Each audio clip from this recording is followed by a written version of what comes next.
Thanks for joining us on the news at 7. I am Nifemi Oguntoye. We begin in the nation's capital, where the Minister of Defense, Mohammed Badaru, has led service chiefs and the Inspector General of Police to commiserate with the family of the deceased Chief of Army Staff, Lieutenant General Taoreed Abiodun Lagbaja, at the Flagstaff House, Abuja, the official residence of the Chief of Army Staff. While funeral arrangements are yet to be announced, flags are flying at half-mast in all military, paramilitary, and police formations. Symphony CN reports. The Minister of Defense leads service chiefs and Inspector General of Police to the Flagstaff House, Abuja, the official residence of the Chief of Army Staff. They commiserate with the family of the deceased Chief of Army Staff, Lieutenant General Taoreed Abiodun Lagbaja, whose death was announced on Wednesday. It's a big loss for the Nigerian army, the Nigerian military, and indeed the country. But the military authorities say that despite the loss, they would not be deterred in carrying out their role. At the Defense Headquarters, the Director of Defense Media Operations affirms the commitment of the military to perform its role despite the passing of the Chief of Army Staff.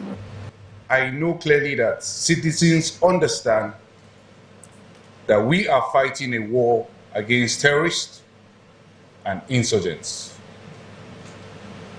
In this war, we must also understand that in spite of our loss, and a great loss in these circumstances, we have no option but to continue fighting these terrorists. He also provides updates on military operations across the country and the discovery of a new terror group operating in Kebbi and Sokoto states. It is indeed the first attempt of the Sahelian jihadists to have a foothold in our country. They were kept at bay all this while when we had joint cross-border operations with the Republic of Niger. However, when the coup took place in Niger, they took advantage of the breakdown in cooperation between both countries, which has now been restored.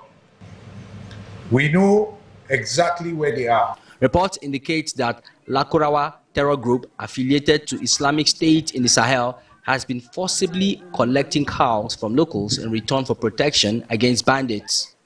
Sifon Essien, TVC News, Abuja. Meanwhile, the Inspector General of Police, Kayode Egbetokun, has ordered